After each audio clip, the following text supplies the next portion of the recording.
September 1963. Just 2 months before one of the most shocking events in modern history, President John F. Kennedy spends a quiet weekend at his family's Hyannis Port estate, a peaceful retreat on the southern coast of Cape Cod, in the town of Barnstable, Massachusetts. Aboard the presidential yacht Honey Fitz, Kennedy enjoys a rare moment of normalcy with his wife and their 2 children, Caroline and John Jr. Such moments have become increasingly scarce. Since narrowly winning the presidency 3 years earlier by less than 0.2% of the popular vote, Kennedy has guided the United States through a series of defining Cold War crises. He has weathered the failed Bay of Pigs invasion, launched America's race to the moon, and faced the Soviet Union during the Cuban Missile Crisis, bringing the world to the edge of nuclear war. Now seeking a second term, Kennedy has begun campaigning for re-election. This quiet November weekend is his final opportunity to pause before returning to the political stage. In the last private footage ever recorded of him, the president appears calm, confident, and completely at ease. But appearances are deceiving. This visit was different. Within days, Kennedy will travel to Texas for the first major stop of his campaign. It is a state where political hostility toward him runs deep. Several advisors have warned that the trip poses a serious threat to his safety, urging him to cancel the visit. Kennedy refuses. He remains steadfast in his mission. On November 21st, 1963, John and Jacqueline Kennedy depart for Texas, beginning a journey that will forever alter the course of American history. On the morning of November 22nd, 1963, President John F. Kennedy and First Lady Jacqueline Kennedy arrived in Dallas, Texas, during a political visit meant to strengthen support ahead of the upcoming election. Before boarding the presidential aircraft, Kennedy reportedly shared an unsettling thought with Jackie. In a calm voice, he allegedly told her, "We're going into nut country today. But Jackie, if somebody wants to shoot me from a window with a rifle, nobody can stop it. So why worry?" The presidential motorcade moved through the streets of Dallas shortly after noon, with crowds gathered along the route. At 12:30 p.m., as the limousine passed through Dealey Plaza, gunshots suddenly rang out from the direction of the Texas School Book Depository. The first shot struck Kennedy, another injured Texas Governor John Connally, and a final shot fatally wounded the president. In the moments of panic that followed, Jackie Kennedy reacted instinctively, climbing toward the back of the limousine before returning to her husband's side. She later described the terrifying scene. "I saw Connally grab his arm and cry, 'No, no, no,' and wave his fist. Then I saw Jack turn." She remembered Kennedy's final expression before he collapsed. "His last expression was so clear. You know that wonderful expression he had when I asked him a question about one of the millions of things he knew. Just before he answered, he looked puzzled." As the car rushed toward Parkland Memorial Hospital, Jackie remained beside her husband, holding on to hope despite the chaos around her. Years later, she recalled, "He fell forward onto my lap. His blood and his brain matter were on my lap. I kept saying, 'Jack, can you hear me? I love you, Jack.'" At approximately 1 p.m., doctors confirmed that President John Fitzgerald Kennedy had died. The assassination of the 35th president shocked the United States and the world, becoming one of the most investigated and debated events of the 20th century. Hours after the shooting, police arrested Lee Harvey Oswald, a 23-year-old employee at the Texas School Book Depository. Investigators believed the building was the location from which the shots had been fired. Inside, officers discovered spent cartridge cases and a rifle hidden near a window overlooking the motorcade route. Authorities claimed Oswald had used his workplace as a position to attack the president before escaping. After allegedly killing Dallas police officer J.D. Tippit, Oswald was found hiding inside a movie theater and taken into custody. When questioned by reporters, he rejected the accusations. "I'm just a patsy." Only 2 days later, on November 24th, 1963, Oswald was killed while being transferred by police. The gunman was Jack Ruby, a Dallas nightclub owner, who said he wanted to prevent Jackie Kennedy from suffering through a public trial. The official investigation, led by the Warren Commission, concluded that Oswald had acted alone in the assassination, and that Ruby had independently murdered Oswald. 3 days after the tragedy, Kennedy was buried with full presidential honors as the nation watched a historic funeral procession. However, the assassination continued to raise questions. Investigators and the public examined possible links involving organized crime figures, including Sam Giancana and John Rosselli, whose names became connected to theories about hidden information surrounding Kennedy's death. 2 hours later, the Dallas police hold a press conference. There is no room for doubt. Lee Harvey Oswald is indeed the assassin of John Fitzgerald Kennedy. 3 days later, on November 25, 1963, the 35th President of the United States is buried during a state funeral. Jack Ruby, meanwhile, is sent to prison. The case is closed. In a wealthy house in the suburbs of Chicago, a man is cooking sausages in his basement. The 67-year-old individual with a balding head and sagging cheeks is enjoying his retirement. The man, who lives a comfortable lifestyle, is no ordinary person. He is Sam Giancana, one of the most powerful mafia bosses in the United States. Former head of the Chicago Outfit, the city's organized crime family, he was one of the successors of Al Capone. The mobster was involved in murder, violence, and corruption. As Giancana prepares himself a snack, someone rings the doorbell. Then, a few moments later, gunshots ring out.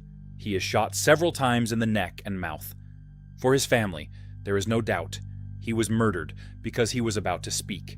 Indeed, Giancana had agreed to testify before a congressional committee, a committee tasked with shedding full light on the most sensitive case in the United States, the assassination of President Kennedy. Sam Giancana, a high-ranking figure in organized crime, appeared to possess crucial information. He had even boasted to his brother that he had helped eliminate the president. Unfortunately, he takes his secrets with him. The following year, in 1976, another man is summoned before the investigative committee. His name is John Rosselli, the Las Vegas mob boss and Sam Giancana's right-hand man. He too knows a great deal about the death of the former president, and he too has agreed to speak. But on the day of his summons, he does not appear. And for good reason, his body is found a few days later inside an oil drum floating in Miami Bay. Why were some of the most influential mafia figures in the United States eliminated before they could testify before congressional committees? What did they know about Kennedy's assassination? Did they know who the real masterminds were? Were they themselves involved? In reality, the murder of the 35th President of the United States is a much more complex case than the official version suggests. Suspicions pile up along with questions. Could the assassination have been the result of a vast conspiracy involving organized crime? And even more troubling, were there connections between the mafia and the Kennedy family? In fact, the Kennedy family and organized crime had known each other for a long time. The story begins in the 1920s and 1930s. At that time, Joe Kennedy, the father of the future president, made his fortune through speculation and later through the alcohol trade. His activities inevitably brought him into contact with members of the mafia. On golf courses, he sometimes played with mobster John Rosselli. Joe Kennedy also did not hesitate to collaborate with members of the Chicago Outfit, then led by Sam Giancana. Thus, when his son John, a young and ambitious senator and politician, ran for the American presidency, the shadow of the mafia hung over his campaign. During the 1960 election, the FBI was even concerned about the candidate Kennedy's unusual supporters. In a report, it stated, "Members of the underworld are financially supporting and actively working to ensure the nomination of Senator John F. Kennedy as the Democratic candidate for president." Indeed, behind his image as the ideal son-in-law, JFK was far from unaware of the world of organized crime. The politician was involved in scandals, extramarital affairs, and relationships with people of questionable morality. During drunken evenings with his friend Frank Sinatra, who was also connected to the mafia, JFK met a woman who would become his mistress, Judith Campbell. And he knew that she was also the mistress of another man, Sam Giancana.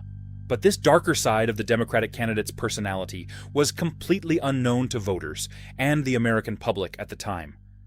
To them, he was a young, modern, glamorous, and highly media-friendly figure. So, when Kennedy took control of the country, mafia bosses believed that the young president was on their side. that he would let them operate freely, and above all, that he would remove Fidel Castro from power in Cuba, because the Cuban dictator had cost them a great deal of money. By seizing the casinos and the boss's properties on the island, Castro had deprived them of an important source of income. But after the failed Bay of Pigs invasion in 1961 and the Cuban Missile Crisis in 1962, Kennedy attempted to normalize relations with his Cuban neighbor. For him, overthrowing Fidel Castro was no longer an option, a decision that was not supported by everyone, whether within the American political establishment, the CIA, or the Mafia. Furthermore, instead of allowing the Mafia to continue thriving in the United States, the Kennedy administration launched a true crusade against organized crime. Robert Kennedy, JFK's brother, appointed Attorney General of the United States, equivalent to the Minister of Justice, was determined to eradicate organized crime. Thus, over 3 years, the number of convictions exploded. The bosses, Sam Giancana, John Rosselli, Carlos Marcello, and Santo Trafficante, were in the sights of the president's younger brother. Nearly 2,000 prosecutions were launched against mobsters. Some ended up behind bars, while others were even expelled from the United States. Even Frank Sinatra, John Kennedy's friend, was excluded from the White House, and Sam Giancana was placed under constant FBI surveillance. In private conversations, the mob bosses called for revenge and cursed the president and his brother. Thus, on November 22, 1963, when Kennedy was shot and all of America was in shock, organized crime celebrated its victory. In private conversations, the mob bosses called for revenge and cursed the president and his brother. Thus, on November 22, 1963, when Kennedy was shot and all of America was in shock, organized crime celebrated its victory. A week after the tragedy, Lyndon Johnson, the new President of the United States, orders the creation of an investigative commission to uncover the truth about Kennedy's murder. Public opinion is in an uproar, and numerous theories emerge. For some, the communists, or even Fidel Castro himself, were behind it. For others, the attack was ordered by the far right. Under the leadership of Earl Warren, the Presidential Commission's main goal is to reinforce the lone gunman theory in order to calm the public. In a secret memo, since declassified, Deputy Attorney General Katzenbach writes, "The public must be convinced that Oswald is the assassin and that he has no accomplices still at large." On September 24, 1964, after 10 months of work, the Warren Commission delivers its conclusions. Lee Harvey Oswald organized and planned the president's murder entirely on his own, without any accomplice. Jack Ruby, his killer, was also a lone assassin. The death of John Fitzgerald Kennedy now has its official account. The authorities therefore hope to put an end to all alternative theories surrounding the assassination. But instead, the poorly conducted investigation only strengthens suspicion. Other investigators, both amateur and professional, dive into the 900 pages of the report. They identify inconsistencies, questionable conclusions, and uncertainties. Several troubling elements begin to undermine the credibility of the Warren Commission. Little by little, the outline of a vast conspiracy involving other actors begins to emerge. First of all, the investigation appears to have been deliberately directed. All testimonies that contradict the official version are ignored. People who mention a second shooter or a cloud of smoke coming from a fence on the other side of the square are dismissed. This is also the case with police officer Robert Craig. The officer rejects the idea of a lone assassin and says he saw Oswald in a car with an accomplice. Furthermore, doubts remain about the identification of the rifle with which Oswald allegedly shot Kennedy. According to the commission, it was a Carcano, an Italian model purchased by Oswald. But of the 5 police officers who discovered the alleged shooter's hideout, 4 stated that they saw a German Mauser rifle. In addition, the recovered Carcano was manufactured in 1940 and was heavily worn. The weapon was inaccurate, unreliable for repeated shots, and above all, difficult to handle. The number and origin of the bullets fired at the president also raise serious doubts. According to the commission, 3 shots were fired, and a single bullet, known as the magic bullet, struck both the president, who was seated in the back of the car, and Governor Connolly, who was seated in the front of the vehicle. Yet this bullet, recovered at the hospital, was almost completely intact, with no trace of blood. And Governor Connolly was convinced 2 different bullets had wounded him and the president. According to the commission, the 3 bullets corresponded to 3 shell casings found in Oswald's alleged hideout. But the audio recording from a police motorcycle radio reveals 4 distinct shots. One of the sounds, different from the other 3, suggests that a bullet may have been fired from in front of the president, rather than from behind, where Oswald was located. Many witnesses also claim they heard gunshots coming from a fence on the grassy knoll overlooking the square. The idea of a shot from the front also corresponds with the conclusions of doctors at the Dallas hospital, who believed that, given the damage, the hole observed in Kennedy's throat was caused by a bullet entering from the front. Finally, the most troubling element. The commission does not question Jack Ruby, the killer of Lee Harvey Oswald, until June 1964, 8 months after the events. And if Ruby agrees to speak, it is on the condition that he be transferred to Washington. He says, "I want to tell the truth, but I cannot do it here." The commission refuses his transfer, so Ruby remains silent. Even more disturbing, an important element is completely omitted from the report: the close ties between Jack Ruby and the Mafia. Because Jack Ruby was not simply a Texas resident. In Dallas, he moved in nightlife circles and owned strip clubs frequented by both criminals and local police officers. In the months leading up to John Fitzgerald Kennedy's assassination, he regularly called members of the Mafia. Ruby had even met John Rosselli, Giancana's right-hand man, twice in 1963. Jack Ruby died in prison in 1967. He never spoke. Yet he was the key man, the link between all the pieces of the puzzle. The idea that he killed Lee Harvey Oswald out of compassion for Jackie Kennedy is difficult to believe. It seems more likely that he was sent to silence Oswald. A mission made even easier because Ruby knew the Dallas police very well enough to enter the basement of the police station and get as close as possible to his victim. In conclusion, the Warren Commission appears to have overlooked the main lead in Kennedy's assassination: Mafia involvement. But thanks to the work of independent investigators, this possibility is finally explored. The idea that organized crime may have participated in the conspiracy goes from probable to possible to openly discussed. Oswald may have been nothing more than a pawn in a much larger operation. 5 years after the assassination of John Fitzgerald Kennedy, Robert, his younger brother, is shot in the head during a reception held to celebrate his victory in the Democratic primaries. 5 years after the assassination of John Fitzgerald Kennedy, Robert, his younger brother, is shot in the head during a reception held to celebrate his victory in the Democratic primaries. At the crime scene, police detain a certain Eugene Brading, a man also connected to organized crime.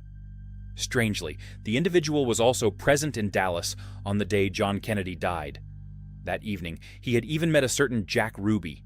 In the 1970s, the U.S. government decides to reopen the case. 2 new investigative commissions are created, and shocking revelations emerge. Investigators discover that the CIA had formed an alliance with the Mafia in an attempt to eliminate Fidel Castro. The Central Intelligence Agency was therefore working hand in hand with mobsters such as John Rosselli and Sam Giancana. The CIA had also created a training center for anti-Castro Cuban exiles, a facility partly funded by the Mafia and one that Lee Harvey Oswald had visited several times. In 1976, a new investigative commission reviews all the evidence in the case. This time, the links between Ruby and the Mafia are not ignored. But just as John Rosselli is preparing to testify, he is murdered a few days before his hearing. As for Santo Trafficante, a former Cuban mob boss suspected of personally ordering Kennedy's assassination, he simply refuses to answer lawmakers' questions. As for Santo Trafficante, a former Cuban mob boss suspected of personally ordering Kennedy's assassination, he simply refuses to answer lawmakers' questions, invoking the Fifth Amendment, and thereby avoiding questions that could harm him. The commission finally gives credibility to testimonies mentioning a 4th shot and the presence of a second shooter. In a new report, investigators reached the following conclusion.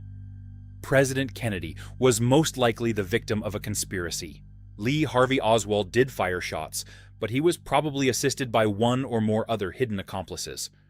No name, no culprit, and no mastermind is clearly identified in the report.